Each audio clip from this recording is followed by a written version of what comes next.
तो स्टार्ट करते हैं अपना नया सेट है जो कि इसमें पहला क्वेश्चन देखिए क्या है। पश्चिम बंगाल में बुक्सा टाइगर रिजर्व के निम्न में से किससे खतरा है? तो डोलोमाइट खनन होगा या तांबा खनन होगा, मैग्नेटाइट खनन होगा या हेमेटाइट? तो डोलोमाइट याद रखिएगा, डोलोमाइट खनन। डोलोमाइट क्या होता है? कैल्शियम और मैग्नीशियम का कार्बोनेट का मतलब बाइकार्बोनेट होता है ना, CO3, बाइकार्बोनेट कह रहा हूँ, कार्बोनेट का दोहरा होता है। ठीक है, तो इसको आपको याद रख लेना है।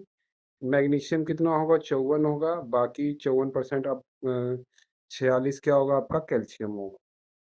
में है, पश्चिम बंगाल में सुंदरवन भी है, आपको ये भी याद रख लेना है। हरिप्रसाद चौरसिया का नाम निम्नलिखित में से किस वाद्य यंत्र से संबंधित है? हरिप्रसाद चौरसिया, तो देखिए बांसुरी बजाते हैं ना हरि, तो वहां से आपको याद रख लेना, देखिए हरि से है ना, तो ये आपको याद रख लेना है। अगला क्वेश्चन, मोहिनी अट्टम किस हिंदी, ये तो बिल्कुल इजी है। मोहिनी अट्टम, मोहिनी का अवतार किसने लिया था? विष्णु जी ने लिया था। पंडित आनंद गोपाल बंदोपाध्याय बनारस घराने के डैश वादक थे, तो वो क्या करते थे भाई? तबला वादक थे। पुलित्जर पुरस्कार जीतने वाले प्रथम भारतीय कौन से थे? तो पुलित्जर पुरस्कार जो पत्रता में है ना, मीडिया में, फिर से देखिए मीडिया का क्वेश्चन आ गया। अभी चीजों को छोड़ते हैं, देखिए पत्रता का पुरस्कार सबसे पहले किसने जीता था? गोविंद बिहारी लाल ने। सरधरना ईसाई मेला निम्नलिखित में से किस राज्य में आयोजित किया जाता है? तो उत्तर प्रदेश के मेरठ में। याद करने का तरीका है, सर धड़ की परवाह नहीं करते यूपी वाले। ठीक है। हिंदू कैलेंडर के अनुसार भारत में रक्षाबंधन कब मनाया जाता है? तो श्रावण मास को, पूर्णिमा को। तो याद करने का तरीका यही है आपको, सावन में सब कुछ हरियाली होती है और पूर्णिमा की रात बहुत सुंदर होती है। श्री ब्रह्मापुरीश्वर मंदिर भारत के किस राज्य में? तमिलनाडु में है। याद करने का तरीका देखिए लिखा हुआ है। तो भारत के राष्ट्रीय अभिलेखागार नेशनल आर्शीव्स ऑफ इंडिया की स्थापना किस वर्ष की गई थी? तो 1851 में, 91 में। निम्नलिखित में से किस दिन राष्ट्रीय एकीकरण दिवस, देखिए उन 19 नवंबर, इसी दिन टॉयलेट दिवस भी मनाया जाता है, इसी दिन पुरुष दिवस भी मनाया जाता है। आपको दोनों बातें याद रखनी है।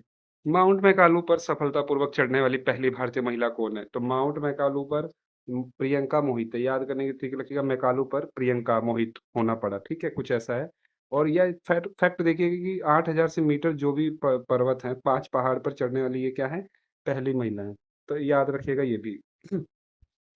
भारत के निम्नलिखित पड़ोसी देशों का उनकी राज्य भाषा के साथ सुमेलित कीजिए।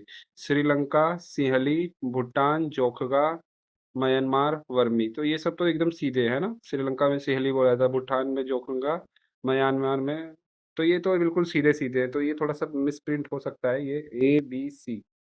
तो यही कर लीजिएगा, यही आंसर आपका सही होगा। ठीक है। निम्नलिखित में से कौन ए फाइन बैलेंस पुस्तक के लेखक हैं? तो किसने लिखा है भाई? मिस्त्री जी ने लिखा है, इसको याद रखिएगा। वल्लम कली किस प्रकार, तो बोट रेसिंग इसका दूसरा नाम है। ये कहाँ पे होता है? अच्छा, बोट रेसिंग है पारंपरिक खेल, किस प्रकार का है? बोटिंग। बोट रेसिंग केरल में होता है, ये याद रखिएगा। बोट रेसिंग ओणम के समय। इसमें कौन सी ट्रॉफी दी जाती है? नेहरू ट्रॉफी दी जाती है। Smart city and academia towards action and research, मतलब सार है ये, देखिए बिल्कुल इसकी मैच नहीं करती है ना, AAR है ना, अल्फाबेट के बहुत सारे वर्ड्स हो जाते हैं, तो ऐसा मैच नहीं करता। फिर भी याद रखें, कौन से मंत्रालय द्वारा की गई है? आवास एवं शहरी मंत्रालय।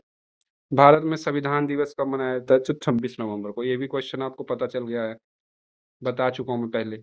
भारत के संविधान में एकल नागरिक की अवधारणा कहाँ से ली गई है? तो DPSP की कहाँ पे ली गई है? आपका आयरलैंड से, और ये यूनाइटेड किंगडम से, और न्यायपालिका कहाँ से ली गई है? US से। तो अगला क्वेश्चन है, हर्षवर्धन के शासनकाल में किस चीनी यात्रा ने भारत की यात्रा की? तो देखिए, ह से हर्षवर्धन, ह से हैंसवांग। ठीक है।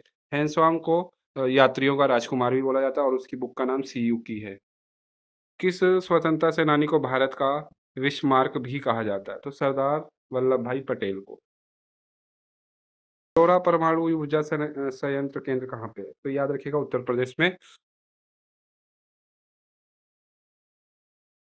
भारतीय मानक समय ग्रीनविच माध्य समय से कितना आगे है? तो 5, 5.5 घंटे आगे, याद है, याद रखिएगा, 5.5 घंटे। निम्नलिखित में से कौन सा एनिमेलिया के अंतर्गत प्लैंटी हेल्मिंथिन्स वर्गीकरण के अंतर्गत आता है? तो प्लेट देखिए, प्लेट से क्या होता है? प्लेट जैसा है ना, पतला है ना, प्लेट जैसा। तो कौन होगा? फीता कृमि या टैपवाक, पतले होते हैं एकदम, ठीक है? चपटे, पतले। भारत की पहली पंचवर्षीय योजना में अनुमानित समग्र वृद्धि लक्ष्य क्या था? तो 2.1 हमारा लक्ष्य था, ठीक है? पहली पंचवर्षीय योजना में। और हमने हासिल कितना किया था? 3.6। और मॉडल कौन-सा था याद रखिएगा? हेराल्ड मॉडल था। हेराल्ड डोमर मॉडल था। बीपीएलआर का पूरा नाम क्या है? Benchmark prime landing rate.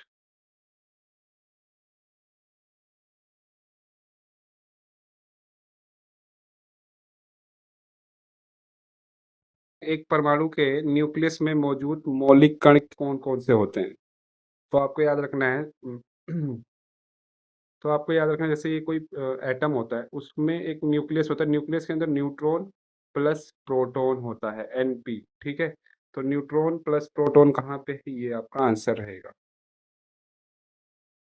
निम्नलिखित में से कौन एसिटिक एसिड का एक प्राकृतिक स्रोत है? तो जो खट्टी चीजें होती है ना, नींबू, देखिए इमली भी खट्टा होता है बट इसमें टार्टिक एसिड होता है, ये आपको याद रख लेना है। सिरका में एसिटिक होता है। हाल में नोरो वायरस के मामले की पुष्टि कहाँ की है? तो यूएसए में, ठीक है? यूएसए। हाल ही में किस देश ने दुनिया की सबसे तेज हाई स्पीड मैग्लेव ट्रेन के प्रोटोटाइप का अनावरण किया? तो चीन देखिए हमेशा भाई तेजी में आगे रहता है, ठीक है? तो चीन क्या है, ये ट्रेन देखिए कम से कम 500 साढ़े 400 किलोमीटर प्रति घंटा भाग जाएगी, 1 घंटे में 500 आराम से भाग जाएगी। तो ये चीन वालों ने ऐसा कारनामा किया। हाल ही में मो बेलाजिया, देखिए नाम आपको समझ ना आ रहा हो, मो का मतलब होता है उड़ीसा में अपना। तो मो से जितनी भी है ना, मो बस, मो घर, मो गेला जिया, ठीक है? ये सब क्या है? उड़ीसा में ये सारी योजनाएँ होती। हाल ही में बजट 2025 में परमाणु ऊर्जा मिशन के तहत कितने करोड़ रुपए आवंटित किए गए हैं? तो 20,000 करोड़ रुपए परमाणु ऊर्जा के लिए, ठीक है? 2025 में। हाल ही में एशिया महिला कबड्डी चैंपियनशिप 2025 का खिताब, तो 2025 का जो कबड्डी खिताब है वो एशिया वालों का, भारत वालों ने जीता है। हाल ही में पहला सौर्य वेदनम उत्सव कहाँ आयोजित किया गया है? तो हमारा ये देखिए यहाँ पे आपका उत्तर प्रदेश दिखा रहा है क्या? उत्तर प्रदेश बिल्कुल गलत आंसर है। आपका बिहार में करिएगा, बिहार में मनाया गया है। हाल ही में किस राज्य के अमलसाद, ये थोड़ा-सा गलत हो गया है। अमलतास लिखा हुआ है। अमलसाद चीकू को भौगोलिक संकेत प्रदान किया गया है। तो गुजरात का ये चीकू है जो कि मीठा होता है। तो याद रखने का तरीका याद है कि चीकू खाकर रात गुजारना आसान होता है। हाल ही में किस राज्य की पुलिस के जांच पोर्टल को राष्ट्रीय स्कोच पुरस्कार पुरस्कार से सम्मानित किया गया? तो उत्तर प्रदेश। ओलंपिक ध्वज में छल्लों की कुल संख्या कितनी होती है? तो 5 होती है, याद रखिएगा। कुछ ऐसे करके होता है ना।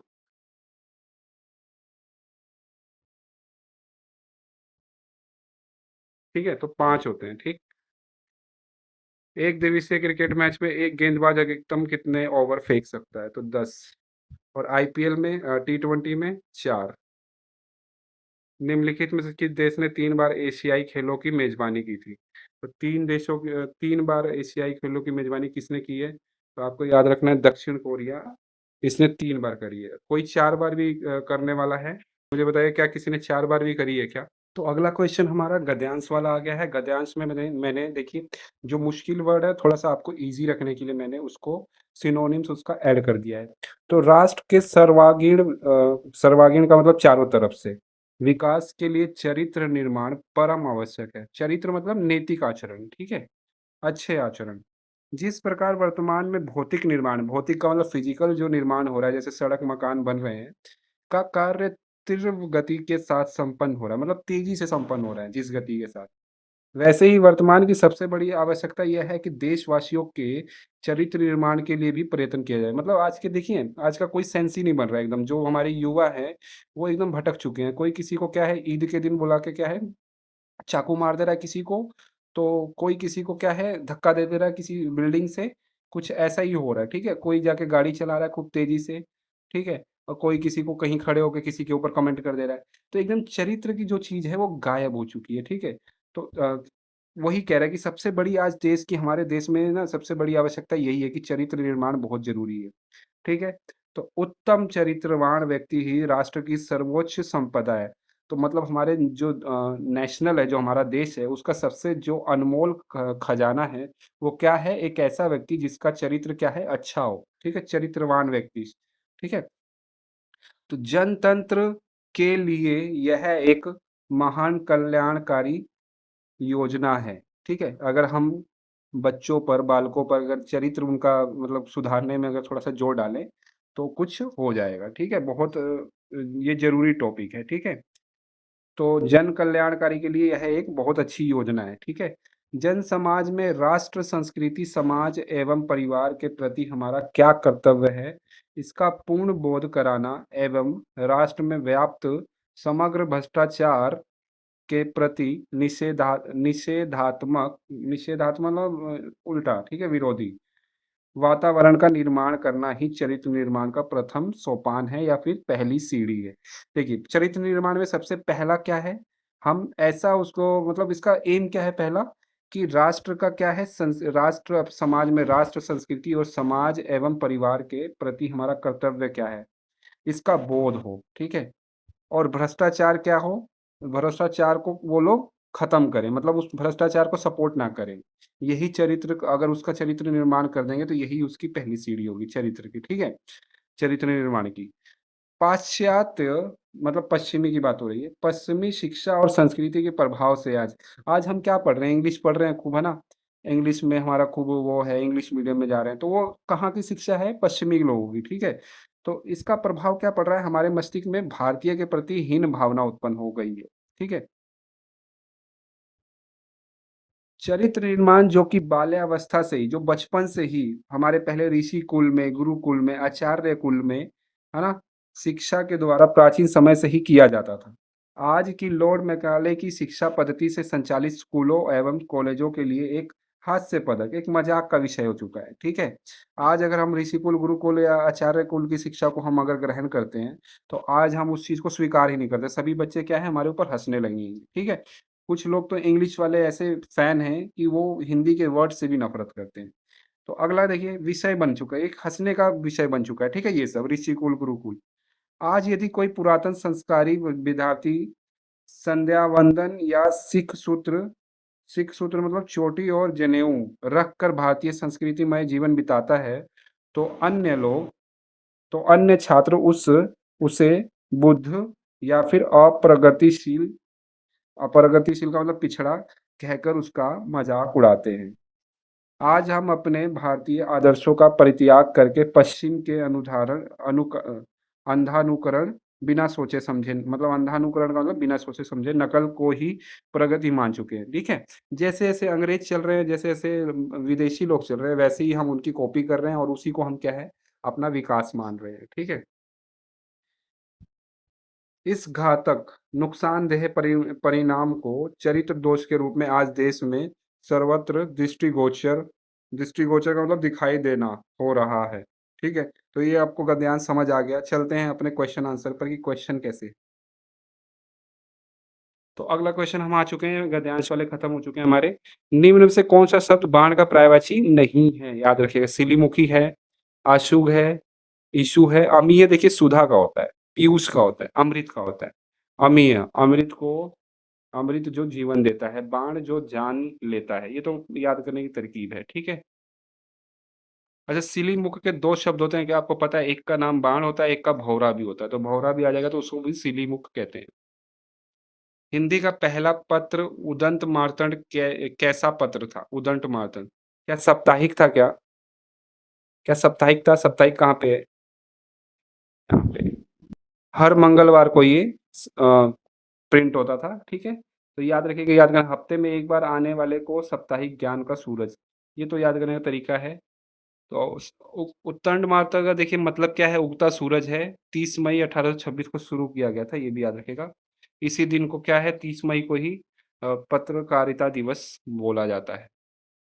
उच्चारण शब्द में देखिए आधा मतलब हमेशा त ही होगा अगर आप देखेंगे तो। उत, उत प्लस चारण, ठीक है? निम्नलिखित में से किस शब्द में भाववाचक संज्ञा नहीं है? किसमें भाव प्रकट नहीं हो रहे हैं? ममतव, ममत्व इसमें तो हो रहा है। घबराहट, गर्मी भी, हाँ, गर्मी लग रही है ना? इसमें तो हो रहा है। एट लास्ट देखिए ये कैसा वर्ड है, थोड़ा इंग्लिश टाइप का वर्ड हो रहा है। मानचित्र की किताबों को क्या बोलते हैं? एटलस, जिसमें बहुत सारे मैप हो। तो ये क्या है? एक संज्ञा है, ठीक है? बट भाववाचक नहीं है। अच्छा, याद करने का तरीका याद रखिएगा, जहाँ आधा त, व, हट, ता, पा ऐसे शब्द हों वो भाववाचक होता है। परोक्ष का भी, परोक्ष का देखिए संधि विच्छेद क्या होता है? पर प्लस अक्षी, अक्षी देखो आँख को बोलते हैं संस्कृत में। तो पर का मतलब क्या होता है? परे, आँख से परे। तो याद रखिएगा परोक्ष का ये भी संधि विच्छेद है। तो अगला क्वेश्चन हमारा है कि इनमें से कौन-सा अनिश्चित संख्यावाचक विशेषण है? तो देखिए विशेषण कितने तरह के होते हैं? पहला तो गुणवाचक होता है, ठीक है? दूसरा क्या होता है? संख्यावाचक होता है। संख्या संख्यावाचक होता है। तीसरा क्या होता है? परिमाणवाचक होता है, जिसको नापा जा सके, तोला जा सके, ठीक है? और चौथा क्या होता है? सार्वमानिक होता है। सार्वमानिक, ठीक है? तो आपको यहाँ पे देखना है कि संख्यावाचक वाला कौन-सा है, आपको ये वाला देखना है। तो देखिए आनंद को भी क्या है, देखिए परिमाणवाचक कौन होता है? परिमाण में वो होता है जो नाप सकते हैं, जिसको महसूस कर लें। तो आनंद को महसूस कर सकते हैं, तो ये तो नहीं होगा। दूध भी क्या है? नाप सकते हैं, तो ये भी नहीं हो सका। तो नाप सकते हैं ना? जंगल भी क्या है? क्षेत्र उसका नाप सकते हैं, तो ये भी नहीं होगा। तो और जो देखिए आदमी को गिना जा सकता है, बट अगर बहुत लगा दूँगा तो मैं वहाँ पे वो अनिश्चित संख्या हो जाएगी उनकी, ठीक है? इनको नहीं गिन पाएँगे, तो ये आंसर आपका सही रहेगा। तो इतना आपको ध्यान देना है और बाकी ये चारों आपको याद रख लेना है। गुणवाचक विशेषण क्या होता है? अच्छा लड़का, काला कुत्ता, बड़ा घर, है ना? संख्यावाचक विशेषण क्या होगा? जहाँ पे कुछ हो, बहुत हो, है ना? वहाँ पे क्या हो जाएगा? संख्यावाचक होगा। संख्यावाचक भी कितने तरह के होंगे? 2, एक जो गिने जा सके जैसे 4 आदमी, और दूसरा क्या होगा? अनिश्चित संख्या, जिसमें क्या है? बहुत आदमी या कुछ आदमी, ठीक है? सार्वनामिक में क्या होगा? सार्वनामिक में जैसे यह मेरी किताब है, ठीक है? यह वह होगा उसमें, ठीक है? तो ये आपको याद रख लेना है। अगला क्वेश्चन कह रहा है अल्पायु का विलोम चुनिए। अल्पायु का मतलब कम आयु वाला। तो अल्पायु, इसका उल्टा क्या हो जाएगा? दीर्घायु, दीर्घायु, ठीक है? निम्न में से स्थानवाचक अव्यय शब्द क्या है? स्थान का जो हमें बताए, तो याद रखिएगा इधर उधर, यहाँ वहाँ, ठीक है? जिसके पास कुछ भी ना हो, जिसके पास कुछ भी ना हो, अकिंचन बोलेंगे क्या? अकिंचन। तो आपको याद रखना है जो जिसके पास कुछ ना हो, जो अत्यंत गरीब हो, उसको अकिंचन कहा जाता है। मक्षी शब्द का तत्सम माक्षी, मक्षिका, ठीक है? निम्नलिखित में से कौन सा अवयव का भेद नहीं है? तो अवयव देखिए 4 होते हैं। क्रिया विशेषण धीरे-धीरे चलता है, संबंध बोधक, है ना? संबंध बोधक आपको बताया था मैंने, के पीछे के ऊपर जब हो, ऐसा हो तो उसको संबंध बोधक। समुच्चय बोधक और विस्मयादि बोधक, ये देखिए लिखे हुए हैं चारों के चारों, और कौन-सा इसमें मैच नहीं कर रहा है, तो परिमाण बोधक आपका मैच नहीं कर रहा है। अच्छा, विशेषण को याद करने की ट्रिक अभी आपको नहीं पता थी, बट अब याद कर लीजिए। गुस्स पासा, गु का मतलब गुण, संख्या, फिर परिमाण, फिर सार्वमानिक। तो परिमाण बोधक जो परिमाणवाचक होता है वो क्या होगा? विशेषण होता है। वह गाड़ी के पास सो रहा है। वाक्य में अनिश्चयवाचक सर्वनाम का प्रयोग कर वाक्य को पूर्ण करें। अनिश्चयवाचक, तो अनिश्चयवाचक मतलब जिसका पक्का ना हो, तो कोई गाड़ी के पास सो रहा है। और ये प्रश्नवाचक हो जाएगा, कौन गाड़ी के पास सो रहा है। संचारी भावों की कुल प्रमाणिक संख्या कितनी मानी गई है? याद रख लेगा 33, इसका आंसर आपका सही रहेगा। भरत मुनि के अनुसार क्या है? संचारी भावों की संख्या 33 मानी गई है। तो अगला क्वेश्चन देखिए क्या कह रहा है? स्थानवाचक अव्यय शब्द से वाक्य पूर्ण करे। रामू डैश नहीं आया। रामू पहले तो काल है ना? समय की बात हो जा रही है, तो ये नहीं होगा। रामू ऊपर नहीं आया, ये थोड़ा सा लग रहा है। रामू यहाँ, ये भी हो सकता है। रामू निकट नहीं आया, तो ये तो बिल्कुल नहीं होगा। देखिए अब क्वेश्चन, अब बात फंस जा रही है ऊपर और यहाँ में। तो देखिए नॉर्मली अगर ऊपर और यहाँ आए तो आपको क्या है? दोनों में ही स्थान का, बट यहाँ पे दिशा का भी थोड़ा सा चक्कर आ रहा है, ठीक है? कि कोई ऊपर है ना, ऊपर दिशा भी तो होती है। तो यहाँ वाला आप कंफर्म कर दीजिएगा कि यहाँ पे इसका आंसर सही रहेगा। नॉर्मली यहाँ-वहाँ ही यूज़ होता है, ठीक है? निम्नलिखित चिन्हों में से पूर्ण विराम किसको बोलते हैं? जब देखिए बात खत्म हो जाती है तो अपना विराम लगाया जाता है, पूर्ण विराम बोलते हैं उसको। निम्नलिखित में से बहुवचन से संबंधित वाक्य है, बहुवचन। तो यहाँ पे वह तो सिंगल आदमी है, एक सिंगल है, यह सिंगल है, वे बहुत सारे, ठीक है? अगला क्वेश्चन देखते हैं, सही वर्तनी वाले शब्द का चयन करें। तो निरामिष, तो ये वाला तो बिल्कुल नहीं होगा। ये वाला श होता है, ये वाला श, ये वाला श, मूर्धन्य वाला श। पर देखिए बड़ी ई की मात्रा नहीं आती है, आपको पता है ना, पौराणिक हो गया, है ना? उसमें बड़ी की, देखिए इसमें भी बड़ी की मात्रा है, ये भी नहीं होगा, तो आंसर आपका सी वाला सही रहेगा। मच्छर भिनभिनाते हैं, इस वाक्य में कौन सी क्रिया है? भिनभिनाना। तो देखिए इसमें नाम धातु क्रिया है, क्योंकि भिनभिनाना, खटखटाना, छटपटाना, है ना? ये सब क्या होता है? नाम धातु की एक दूसरे की नकल होती है, ठीक है? उसी में ही दो बार रिपीट हो जाता है, खटखट, खटखटाना, भिनभिनाना। तो आपको हिनहिनाना, घोड़ा क्या करता है? हिनहिनाता है, ठीक है? तो नाम धातु याद रखिएगा। नीचे दिए गए शब्दों में से किसकी वर्तनी शुद्ध है? तो सन्यासी, देख लीजिए इसको सन्यासी, ऊपर बिंदी होती है, आधा नौ, ठीक है? अकाल होता है, ठीक है? आजीविका, ये भी सही लग रहा है। अनुग्रहित, गृहित होता है, ठीक है? अनुगृहित होगा। तो आपका ए और बी दोनों सही है, ठीक है? इसको याद रख लीजिएगा, यहाँ पे ये मिसप्रिंट हो सकता है, अगर छोटी ई की मात्रा आए ज पे तो वो गलत हो जाएगा, बड़ी ई की मात्रा फिर उसके बाद छोटी ई की मात्रा, तो ये दोनों आपका ए एंड डी सही है। निम्नलिखित में से कौन सा वाक्य कारण करण कारक का उदाहरण नहीं है? से किसमें नहीं है, ठीक है? तो देखें, भाग्य, सब ही भाग्यों को रोते हैं, तो इसमें तो भाई से आया ही नहीं है, बिल्कुल साफ ये दिख रहा है। इसमें से दिख रहा है, इसमें से दिख रहा है, इसमें से दिख रहा है। निम्न शब्द के लिए उपयुक्त समास के लिए चयन कीजिए, समास का चयन कीजिए। सुख और दुख, देखिए दोनों ही इंपॉर्टेंट हैं, दोनों ही द्वंद्व हैं, तो द्वंद्व समास होगा, ठीक है? दोनों का मूल बराबर है। दोहा और रोला छंद को क्रम में मिलाने पर कौन सा छंद मिलता है? दोहा और रोला। डर, डर कब लगता है भाई? जब आपके कान की कुंडलियां कोई छीन के भाग जाए, तो कुंडलियां आपका याद रखिएगा, कुंडलियां हुआ। वज्र पाणी शब्द में कौन सा समास है? तो जिसके हाथ में वज्र होता है, इंद्र को बोलते हैं, तो इंद्र की बात हो रही है यहाँ पे, बहुव्रीहि। क्वेश्चन क्या कह रहा है? अमृत का अर्थ निम्न में से कौन सा नहीं है? तो मोती देख लेते हैं, मोती तो जो पानी में जन्म लेता है उसको बोलते हैं ना। स्वर्ण को अमृत बोलते हैं, पारा को अमृत बोलते हैं, जल को भी बोलते हैं अमृत, मोती को नहीं बोलते, और अन्न को भी बोलते हैं, ठीक है? अन्न जो होता है, आधा न आएगा, ठीक है? तो इसको भी क्या बोलते हैं? अमृत। दूध को भी अमृत बोलेंगे, तो मोती आपका अमृत नहीं होगा। याद करने की तरकीब देखिए, अमृत जीवन देता है, जल, सोना और पारा। पारा का मतलब औषधि बनती है, ठीक है? तो मोती से तो आभूषण बनते हैं, इसको आपको याद रख लेना है। कौन सा वाक्य संदिग्ध भूतकाल का उदाहरण है? संदिग्ध मतलब होगा, जिस पे होगा आंसर आए वही आपका संदिग्ध होता है। वर्तमान हिंदी का प्रचलित रूप क्या है? अभी वर्तमान में हम क्या बोलते हैं? खड़ी बोली बोलते हैं, ठीक है? निम्न में से कौन सा शब्द भाववाचक संज्ञा नहीं है? किसमें भाव नहीं आ रहा? सज्जन पुरुष, ये तो विशेषण है।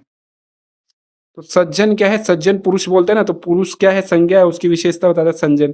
तो लघुता क्या है? छोटा भाव है, समृद्धि भी भाव है, आलस्य भी। बस यही आपका एक आंसर है, जो सज्जन आपको आपको ये सारी चीजें देखिए, कुछ कुछ चीजें प्रैक्टिस कर लेनी है कि कौन सा भाववाचक है, कौन सा गुणवाचक है, कौन सा क्या है, ठीक है? निम्न में से कौन सा शब्द स्त्रीलिंग है? स्त्रीलिंग पहचानने का तरीका है, अच्छा अच्छी लगाइए। अच्छा सौभाग्य हुआ, तो ये तो स्त्रीलिंग नहीं है। अच्छा सुंदरता है, अच्छी सुंदरता है, तो यही आपका है। अच्छा काव्य है, अच्छी काव्य है। अ, अच्छा चाँद है, चंद्र है। देखिए सिंपल सी बात है, अच्छी सुंदरता, आपका सुंदरता देखी जाती है, ठीक है? देखा नहीं जाता, तो आपका यही क्लियर करके आप बाकी को छोड़ सकते हैं। क्वेश्चन देखिए 73, इनमें अमानक वर्णों का विकल्प कौन-सा है? देखिए, क्वेश्चन को देखिए, झ को पहले कैसे लिखा जाता था? ल की तरह लिखा जाता था, ठीक है?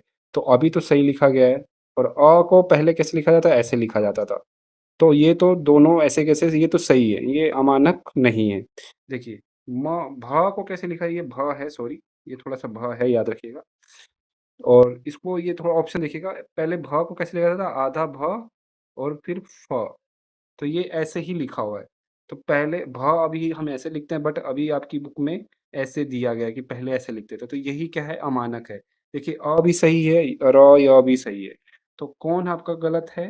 पहले भ को हम ऐसे लिखते थे, तो ये ऐसे लिखा हुआ मिले तो आप कह देंगे कि ये क्या है, अमानक है।